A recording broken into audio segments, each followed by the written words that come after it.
Again, give it up for J.R. Williams.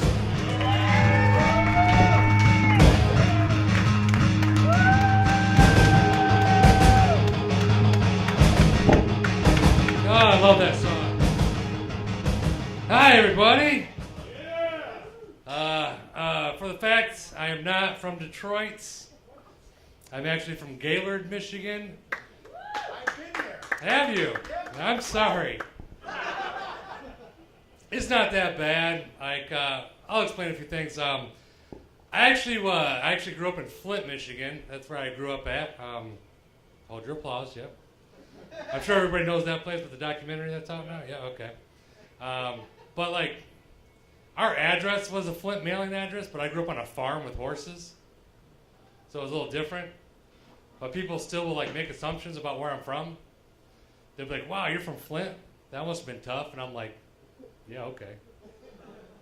It's real tough when all your streetlights work.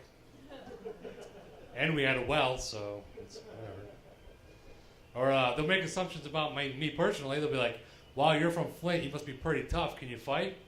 Yeah. Yeah, and I'm like, I can dial 911 like a motherfucker. Pretty quick.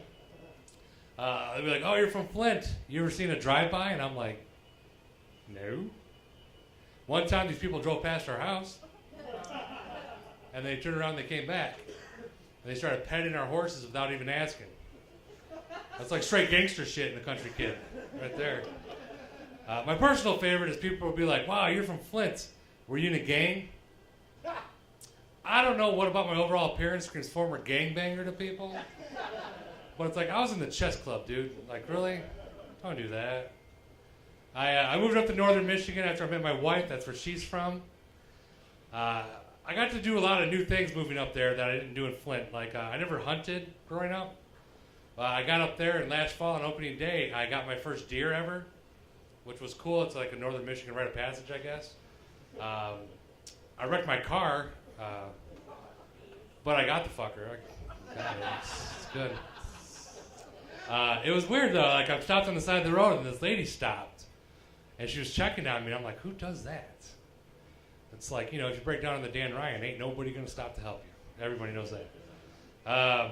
So I'm talking to her, and she's like, I'll wait with you until the cops show up. And I was like, cool, okay.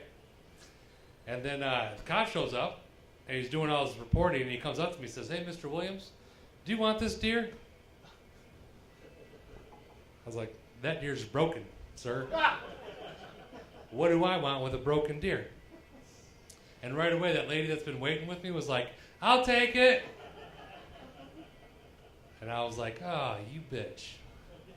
She didn't care about me at all. She wanted the deer the whole time. Threw it in the back of her SUV. She drove off. Cop left. All these people are stopping, going down the opposite direction of the highway. And they stop, and they roll the window down. They're like, you okay? Yeah. Did you hit a deer? Yeah. Where's the deer? And I'm like, well, some lady took it. I turned back around, and they're gone already. And like the fifth time, the car started slowing down. I saw the window come down, and I just got so frustrated. The goddamn deer's gone! And they kept going. Yep, that's how it goes. So I now reside in Gaylord, Michigan. Gaylord is a small town on the 45th parallel, which is halfway between the equator and the North Pole. Chicago, sure none of you know. We're well known for two things up there. Snow, which we just got 10 inches of tonight, and diversity. That's actually a joke. It is not diverse at all up there. Everywhere you go in that town, it looks like a Kid Rock concert just let out. It's kind of embarrassing, actually. It's kind of an ironic town to live in. It's full of these guys that drive these big lifted pickup trucks. I'm sure you've seen them. They all got a rebel flag on the front, even though we're about far north in the Union as you can get. And they all have those truck nuts that hang on the back. Right? I don't know why I go like this when I say truck nuts. I might be gay. I'm not sure. And my son's always like, my God, Dad, why are those trucks so loud? And I'm like, well, that's the sound of a small penis, son. Yeah. He says, is that why you drive a minivan, Dad? Yes, sir. That's why Dad drives a minivan. That's all JR down there, ladies. Who are you looking at? Who are you looking at? So And I didn't grow up there, so I like messing with people up there. I was in a bar recently. The bartender was very flustered. And I was like, hey, can I get a whiskey? And he's like, straight. And I'm like, except for that one time at Cub Scouts, yeah. He didn't think it was that funny at all. And my favorite thing lately is over the last couple of years, every time I go to Walmart, these older people stop me because they think I'm their doctor. Trust me, I've been to like 5 community colleges. I do not have a doctorate in anything at all. And so I tell my wife about all these people stopping me. And she's like, whatever you do, don't give out medical advice. And I said, okay. And that lasted for about a week. And then every time somebody came up, sure enough, I just gave them advice for it. But this one guy was talking to me about his wife's gout. I stood there for 15 minutes listening to his wife's gout story. I said, well, who's she seeing for this?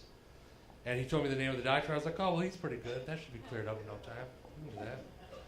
And then other people ask me things. I'll be like, you know what? Let me grab my phone and look at WebMD and see what that has to say. It always makes me wonder, though, if there's a doctor in the hospital somewhere and people call up to him, they're like, hey, doc, I saw your show last weekend, standing on stage, talking about your dick. I don't know. I'm Jared Williams, guys. Thanks for your time. I appreciate you.